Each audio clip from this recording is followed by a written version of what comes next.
Hi everyone, welcome back to the channel. In this tutorial, I will show you how to move audio in CapCut to match perfectly with your video content. Let's jump right in. First, open the CapCut and start a new project or continue with an existing one. Import your video clip and then go to audio at the bottom to add the sound or music you want.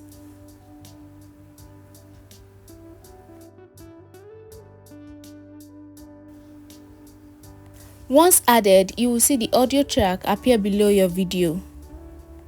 To adjust where the audio starts, simply press and hold on the audio track in the timeline. Then drag it to the left or right to align it with the desired point in your video. This is perfect for syncing sound effects or music to specific moments.